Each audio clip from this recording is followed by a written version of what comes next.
मुंह पर मास्क लगाने की बात हो सके तो वहां तक घर में रहना हो, ये सारी बातों का पालन, उसमें जरा भी ढिलाई नहीं बरतनी चाहिए। देश में सबके सामूहिक प्रयासों से कोरोना के खिलाफ लड़ाई बहुत मजबूती से लड़ी जा रही है। जब हम दुनिया की तरफ देखते हैं तो हमें अनुभव होता है कि वास्तव में भारतवासियों की उपलब्धि कितनी बड़ी है। हमारी जनसंख्या ज्यादातर देशों से कई गुना ज्यादा है। हमारे देश में चुनौतियां भी भिन्न प्रकार की हैं, लेकिन जितना दुनिया के अन्य देशों में फैला, कोरोना से होने वाले मृत्यु दर भी हमारे देश में काफी कम है। जो नुकसान हुआ है उसका दुख हम सबको है, लेकिन जो कुछ भी हम बचा पाए हैं वो निश्चित तौर पर देश की सामूहिक संकल्प शक्ति का ही परिणाम है। इतने बड़े देश में हर एक देशवासी ने खुद इस लड़ाई को लड़ने की ठानी है। ये पूरी मुहिम पीपल ड्रिवन है। साथियों, देशवासियों की संकल्प शक्ति के साथ एक और शक्ति इस लड़ाई में हमारी सबसे बड़ी ताकत है, वो है देशवासियों की सेवा शक्ति। वास्तव में इस महामारी के समय हम भारतवासियों ने ये दिखा दिया है कि सेवा और त्याग का हमारा विचार केवल हमारा आदर्श नहीं है, बल्कि भारत की जीवन पद्धति है। और हमारे यहां तो कहा गया है, सेवा परमो धर्मः। सेवा स्वयं में सुख है, सेवा में ही संतोष है। आपने देखा होगा कि दूसरों की सेवा में लगे व्यक्ति के जीवन में कोई डिप्रेशन या तनाव कभी नहीं दिखता। उसके जीवन में, जीवन को लेकर उसके नजरिए में भरपूर आत्मविश्वास, सकारात्मकता और जीवंतता प्रतिपल नजर आती है। साथियों, हमारे डॉक्टर्स, नर्सिंग स्टाफ, सफाई कर्मी, पुलिसकर्मी, मीडिया के साथी, ये सब जो सेवा कर रहे हैं, उसकी चर्चा मैंने कई बार की है। मन की बात में भी मैंने उसका जिक्र किया है। सेवा में अपना सब कुछ समर्पित कर देने वाले लोगों की संख्या अनगिनत है। ऐसे ही एक सज्जन है तमिलनाडु के सी मोहन। सी मोहन जी मदुरई में एक सैलून चलाते हैं। अपनी मेहनत की कमाई से इन्होंने अपनी बेटी की पढ़ाई के लिए 5 लाख रुपए बचाए थे, लेकिन इन्होंने ये पूरी राशि इस समय जरूरतमंदों, गरीबों की सेवा के लिए खर्च कर दी। इसी तरह अगरतला में ठेला चलाकर जीवन यापन करने वाले गौतम दास जी अपनी रोजमर्रा की कमाई की बचत में से हर रोज दाल चावल खरीदकर जरूरतमंदों को खाना खिला रहे हैं। पंजाब के पठानकोट से भी एक ऐसा ही उदाहरण मुझे पता चला। यहाँ दिव्यांग भाई राजू ने दूसरों की मदद से जोड़ी गई छोटी सी पूंजी से 3000 से अधिक मास्क बनवाकर लोगों में बांटे। भाई राजू ने इस मुश्किल समय में करीब 100 परिवारों के लिए खाने का राशन भी जुटाया।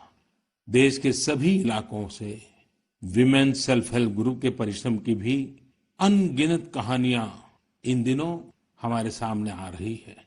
गांवों में, छोटे कस्बों में हमारी बहनें, बेटियां हर दिन हजारों की संख्या में मास्क बना रही हैं। तमाम सामाजिक संस्थाएं भी इस काम में इनका सहयोग कर रही हैं। साथियों, ऐसे कितने ही उदाहरण हर दिन दिखाई और सुनाई पड़ रहे हैं। कितने ही लोग खुद भी मुझे नमो ऐप और अन्य माध्यमों के जरिए अपने प्रयासों के बारे में बता रहे हैं। कई बार समय की कमी के चलते मैं बहुत से लोगों का, बहुत से संगठनों का, बहुत सी संस्थाओं का नाम नहीं ले पाता हूं। सेवा भाव से लोगों की मदद कर रहे ऐसे सभी लोगों की मैं प्रशंसा करता हूं, उनका आदर करता हूं, उनका तहे दिल से अभिनंदन करता हूं। मेरे प्यारे देशवासियों, एक और बात जो मेरे मन को छू गई है वो है संकट की इस घड़ी में इनोवेशन। तमाम देशवासी गांवों से लेकर शहरों तक, हमारे छोटे व्यापारियों से लेकर स्टार्टअप तक, हमारी लैब्स कोरोना के खिलाफ लड़ाई में नए नए तरीके इजाद कर रहे हैं, नए नए इनोवेशन कर रहे हैं। जैसे नासिक के राजेंद्र यादव का उदाहरण बहुत दिलचस्प है। राजेंद्र जी नासिक में सतना गांव के किसान हैं। अपने गांव को कोरोना संक्रमण से बचाने के लिए उन्होंने अपने ट्रैक्टर से जोड़कर एक सैनिटाइजेशन मशीन बना ली है और ये इनोवेटिव मशीन बहुत प्रभावी तरीके से काम कर रही है। इसी तरह मैं सोशल मीडिया में कई तस्वीरें देख रहा था। कई दुकानदारों ने 2 गज की दूरी के लिए दुकान में बड़े पाइपलाइन लगा लिए हैं, जिसमें एक छोर से वो ऊपर से सामान डालते हैं और दूसरी छोर से ग्राहक अपना सामान ले लेते हैं। इस दौरान पढ़ाई के क्षेत्र में भी कई अलग अलग इनोवेशन शिक्षकों और छात्रों ने मिलकर किए हैं। ऑनलाइन क्लासेस, वीडियो क्लासेस, उसको भी अलग अलग तरीकों से इनोवेट किया जा रहा है। कोरोना की वैक्सीन पर हमारी लैब्स में जो काम हो रहा है उस पर तो दुनिया भर की नजर है और हम सबकी आशा भी। किसी भी परिस्थिति को बदलने के लिए इच्छा शक्ति के साथ ही बहुत कुछ इनोवेशन पर भी निर्भर करता है। हजारों सालों की मानव जात की यात्रा लगातार इनोवेशन से ही इतने आधुनिक दौर में पहुंची है। इसलिए इस महामारी पर जीत के लिए हमारी ये विशेष इनोवेशंस भी बहुत बड़ा आधार है। साथियों, कोरोना के खिलाफ लड़ाई का यह रास्ता लंबा है। एक ऐसी आपदा जिसका पूरी दुनिया के पास कोई इलाज ही नहीं है, जिसका कोई पहले का अनुभव भी नहीं है, तो ऐसे में नई नई चुनौतियां और उसके कारण परेशानियां हम अनुभव भी कर रहे हैं। ये दुनिया के हर कोरोना प्रभावित देश में हो रहा है और इसलिए भारत भी इससे अछूता नहीं है। हमारे देश में भी कोई वर्ग ऐसा नहीं है जो कठिनाई में ना हो, परेशानी में ना हो। और इस संकट की सबसे बड़ी चोट अगर किसी पर पड़ी है तो हमारे गरीब, मजदूर, श्रमिक वर्ग पर पड़ी है। उनकी तकलीफ, उनका दर्द, उनकी पीड़ा शब्दों में नहीं कही जा सकती। हम में से कौन ऐसा होगा जो उनकी और उनके परिवार की तकलीफों को अनुभव न कर रहा हो। हम सब मिलकर इस तकलीफ को, इस पीड़ा को बांटने का प्रयास कर रहे हैं। पूरा देश प्रयास कर रहा है। हमारे रेलवे के साथी दिन रात लगे हुए हैं। केंद्र हो, राज्य हो, स्थानीय स्वराज की संस्थाएं हो, हर कोई दिन रात मेहनत कर रहे हैं। जिस प्रकार रेलवे के कर्मचारी आज जुटे हुए हैं, वे भी एक प्रकार से अग्रिम पंक्ति में खड़े कोरोना वॉरियर्स ही है। लाखों श्रमिकों को ट्रेनों से और बसों से सुरक्षित ले जाना, उनके खाने पीने की चिंता करना, हर जिले में क्वारंटाइन केंद्रों की व्यवस्था करना, सभी की टेस्टिंग, चेकअप, उपचार की व्यवस्था करना, ये सब काम लगातार चल रहे हैं और बहुत बड़ी मात्रा में चल रहे हैं। लेकिन साथियों, जो दृश्य आज हम देख रहे हैं, इससे देश को अतीत में जो कुछ हुआ उसके अवलोकन और भविष्य के लिए सीखने का अवसर भी मिला है। आज हमारे श्रमिकों की पीड़ा में हम देश के पूर्वी हिस्से की पीड़ा को देख सकते हैं। जिस पूर्वी हिस्से में देश का ग्रोथ इंजन बनने की क्षमता है, जिसके श्रमिकों के बाहुबल में देश को नई ऊंचाई पर ले जाने का सामर्थ्य है, उस पूर्वी हिस्से का विकास बहुत आवश्यक है। पूर्वी भारत के विकास से ही देश का संतुलित आर्थिक विकास संभव है। देश ने जब मुझे सेवा का अवसर दिया, तभी से हमने पूर्वी भारत के विकास को प्राथमिकता दी है।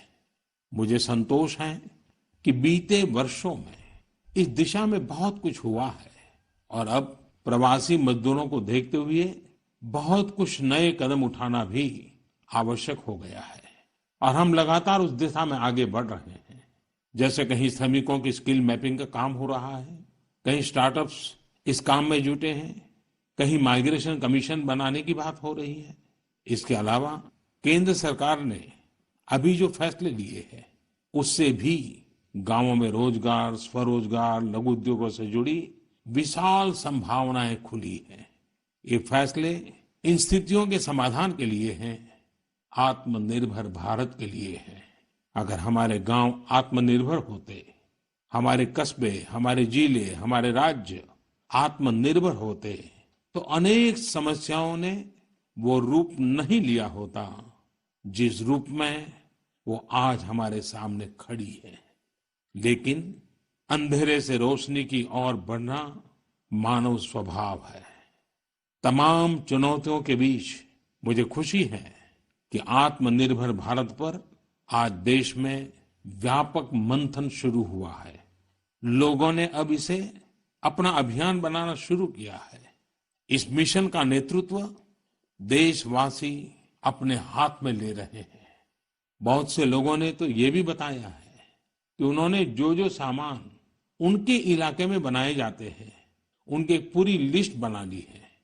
ये लोग अब इन लोकल प्रोडक्ट्स को ही खरीद रहे हैं और वोकल फॉर लोकल को प्रमोट भी कर रहे हैं।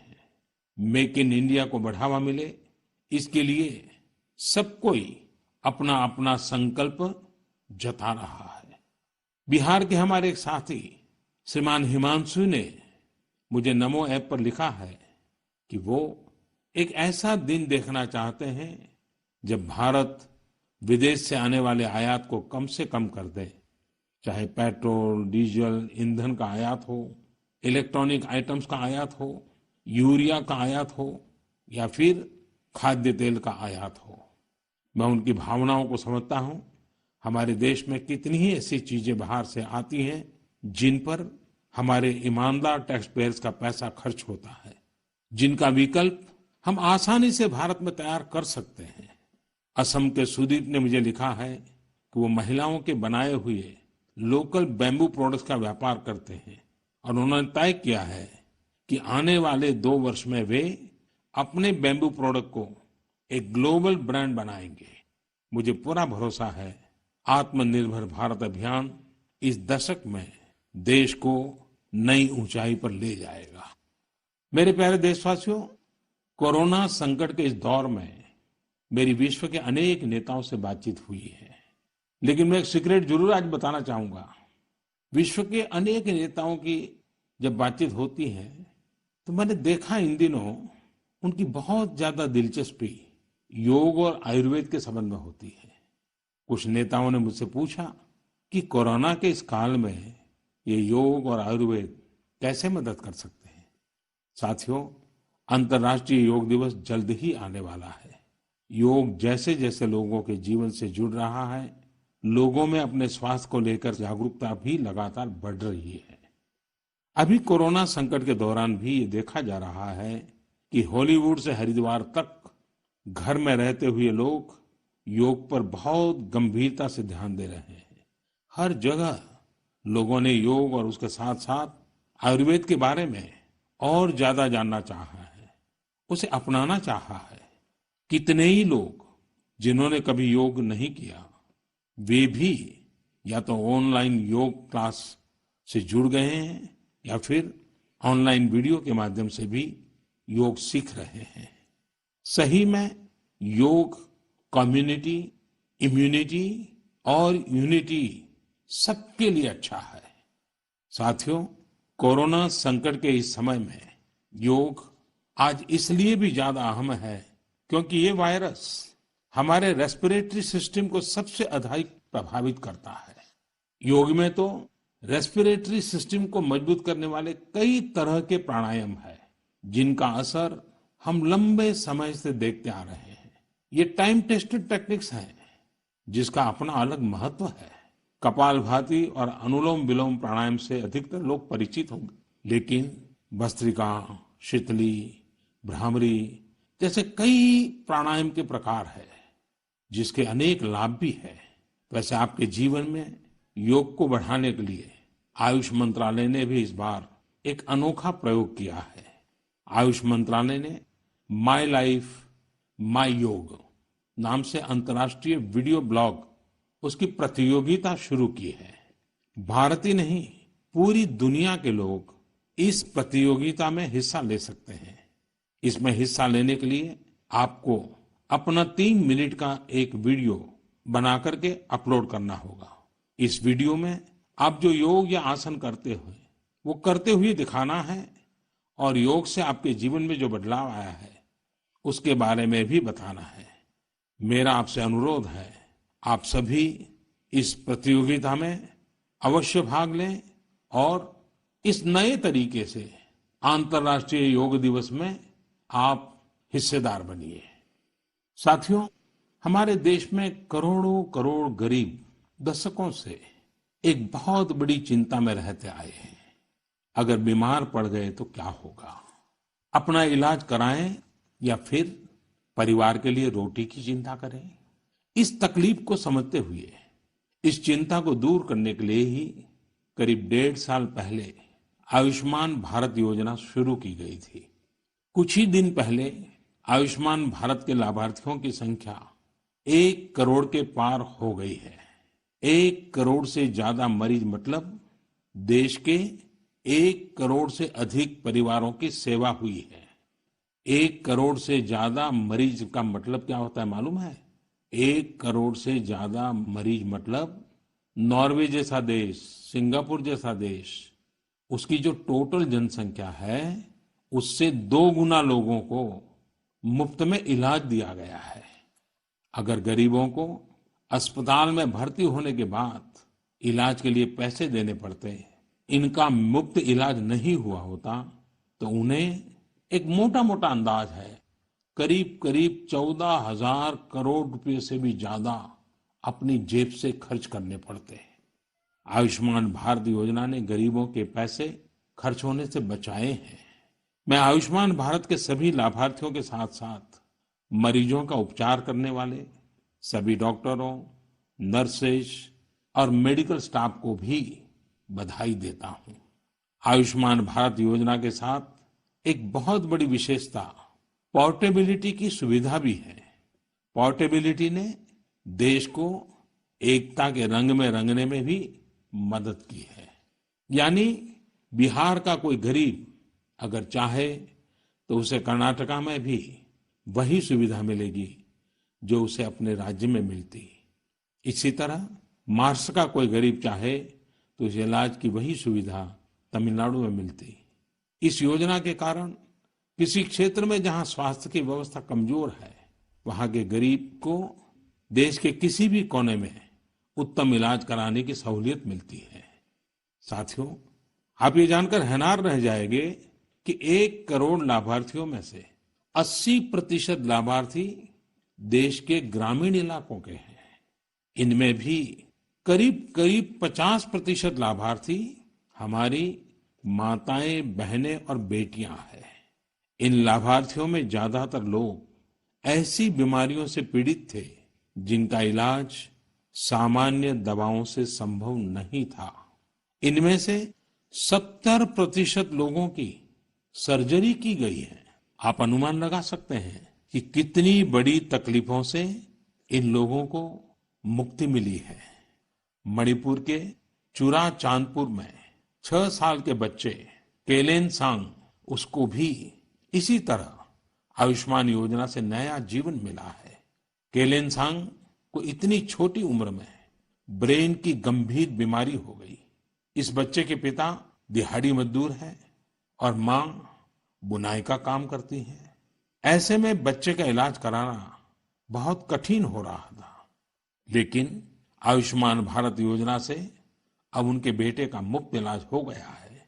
कुछ इसी तरह का अनुभव पुडुचेरी की अमूर्था वल्ली जी का भी है। उनके लिए भी आयुष्मान भारत योजना संकट मोचक बनकर आई है। अमूर्था वल्ली जी के पति की हार्ट अटैक से दुखद मृत्यु हो चुकी है। उनके 27 साल के बेटे जीवा को भी हार्ट की बीमारी थी। डॉक्टर्स ने जीवा के लिए सर्जरी की सलाह दी थी, लेकिन दिहाड़ी मजदूरी करने वाले जीवा के लिए अपने खर्च से इतना बड़ा ऑपरेशन करवाना संभव ही नहीं था। लेकिन अमूर्था वल्ली ने अपने बेटे का आयुष्मान भारत योजना में रजिस्ट्रेशन करवाया और 9 दिनों बाद बेटे जीवा के हार्ट की सर्जरी भी हो गई। साथियों, मैंने आपको सिर्फ 3-4 घटनाओं का जिक्र किया है। आयुष्मान भारत से तो ऐसी 1 करोड़ से अधिक कहानियां जुड़ी हुई है। ये कहानियां जीते जागते इंसानों की हैं, दुख तकलीफ से मुक्त हुए हमारे अपने परिवारजनों की हैं। आपसे मेरा आग्रह है, कभी समय मिले तो ऐसे व्यक्ति से जरूर बात करिएगा जिसने आयुष्मान भारत योजना के तहत अपना इलाज कराया हो। आप देखेंगे कि जब एक गरीब बीमारी से बाहर आता है तो उसमें गरीबी से लड़ने की भी ताकत नजर आने लगी है। और मैं हमारे देश के ईमानदार टैक्स पेयर से कहना चाहता हूं, आयुष्मान भारत योजना के तहत जिन गरीबों का मुफ्त इलाज हुआ है, उनके जीवन में जो सुख आया है, संतोष मिला है, उस पुण्य के असली हकदार आप भी हैं। हमारा ईमानदार टैक्स पेयर भी इस पुण्य का हकदार है। मेरे प्यारे देशवासियों, एक तरफ हम महामारी से लड़ रहे हैं तो दूसरी तरफ हमें हाल में पूर्वी भारत के कुछ हिस्सों में प्राकृतिक आपदा का भी सामना करना पड़ा है। पिछले कुछ हफ्तों के दौरान हमने पश्चिम बंगाल और उड़ीसा में सुपर साइक्लोन अम्फान का कहर देखा। तूफान से अनेकों घर तबाह हो गए, किसानों को भी भारी नुकसान हुआ। हालात का जायजा लेने के लिए मैं पिछले हफ्ते उड़ीसा और पश्चिम बंगाल गया था। पश्चिम बंगाल और उड़ीसा के लोगों ने जिस हिम्मत और बहादुरी के साथ हालात का सामना किया है, प्रशंसनीय है। संकट की इस घड़ी में देश भी हर तरह से वहां के लोगों के साथ खड़ा है। साथियों, एक तरफ जहां पूर्वी भारत तूफान से आई आपदा का सामना कर रहा है, वहीं दूसरी तरफ देश के कई हिस्से टिड्डियों या लोकस्ट के हमले से प्रभावित हुए हैं। इन हमलों ने फिर हमें याद दिलाया है कि ये छोटा सा जीव कितना नुकसान करता है। टिड्डी दल का हमला कई दिनों तक चलता है, बहुत बड़े क्षेत्र पर इसका प्रभाव पड़ता है। भारत सरकार हो, राज्य सरकार हो, कृषि विभाग हो, प्रशासन भी इस संकट के नुकसान से बचने के लिए, किसानों की मदद करने के लिए आधुनिक संसाधनों का भी उपयोग कर रहा है, नए नए आविष्कार की तरफ भी ध्यान दे रहा है। और मुझे विश्वास है कि हम सब मिलकर के हमारे कृषि क्षेत्र पर ये जो संकट आया है, उससे भी लोहा लेंगे, बहुत कुछ बचा लेंगे। मेरे प्यारे देशवासियों, कुछ दिन बाद ही 5 जून को पूरी दुनिया विश्व पर्यावरण दिवस मनाएगी। विश्व पर्यावरण दिवस पर इस साल की थीम है बायोडायवर्सिटी, यानी जैव विविधता। वर्तमान परिस्थितियों में यह थीम विशेष रूप से महत्वपूर्ण है। लॉकडाउन के दौरान पिछले कुछ हफ्तों में जीवन की रफ्तार थोड़ी धीमी जरूर हुई है, लेकिन इससे हमें अपने आसपास प्रकृति की समृद्ध विविधता को, जैव विविधता को करीब से देखने का अवसर भी मिला है। आज कितने ही ऐसे पक्षी जो प्रदूषण और शोर शराबे में ओझल हो गए थे, सालों बाद उनकी आवाज को लोग अपने घरों में सुन रहे हैं। अनेक जगहों से जानवरों के उन्मुक्त विचरण की खबरें भी आ रही है। मेरी तरह आपने भी सोशल मीडिया में जरूर इन बातों को देखा होगा, पढ़ा होगा। बहुत लोग कह रहे हैं, लिख रहे हैं, तस्वीरें साझा कर रहे हैं कि वो अपने घर से दूर दूर पहाड़ियां देख पा रहे हैं, दूर दूर जलती हुई रोशनी देख रहे हैं। इन तस्वीरों को देखकर कई लोगों के मन में ये संकल्प उठा होगा, क्या हम उन दृश्यों को ऐसे ही बना रख सकते हैं? इन तस्वीरों ने लोगों को प्रकृति के लिए कुछ करने की प्रेरणा भी दी है। नदियां सदा स्वच्छ रहें, पशु पक्षियों को भी खुलकर जीने का हक मिले, आसमान भी साफ सुथरा हो, इसके लिए हम प्रकृति के साथ तालमेल बिठाकर जीवन जीने की प्रेरणा ले सकते हैं। मेरे प्यारे देशवासियों, हम बार बार सुनते हैं जल है तो जीवन है, जल है तो कल है, लेकिन जल के साथ हमारी जिम्मेवारी भी है। वर्षा का पानी, बारिश का पानी, ये हमें बचाना है। एक एक बूंद को बचाना है। गांव-गांव वर्षा के पानी को हम कैसे बचाएं? परंपरागत बहुत सरल उपाय हैं। उन सरल उपाय से भी हम पानी को रोक सकते हैं। 5 दिन 7 दिन भी अगर पानी रुका रहेगा तो धरती माँ के पास बुझाएगा, पानी फिर जमीन में जाएगा। वही जल जीवन की शक्ति बन जाएगा। और इसलिए इस वर्षा ऋतु में हम सबका प्रयास रहना चाहिए कि हम पानी को बचाएं, पानी को संरक्षण करें। मेरे प्यारे देशवासियों, स्वच्छ पर्यावरण सीधे हमारे जीवन, हमारे बच्चों के भविष्य का विषय है। इसलिए हमें व्यक्तिगत स्तर पर भी इसकी चिंता करनी होगी।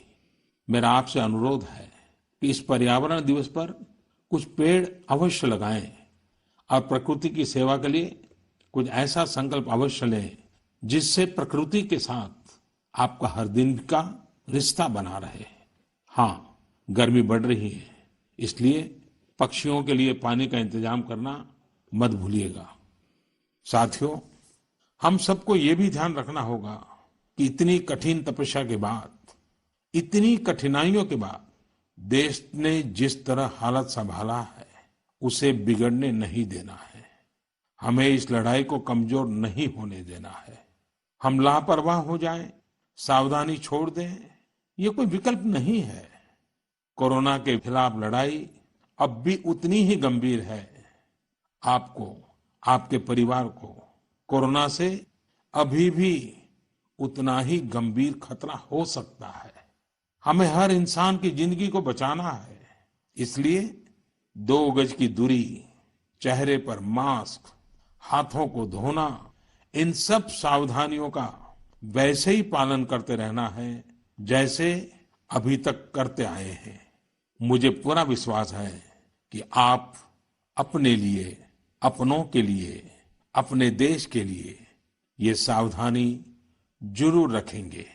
इसी विश्वास के साथ आपके उत्तम स्वास्थ्य के लिए मेरी हार्दिक शुभकामनाएं हैं।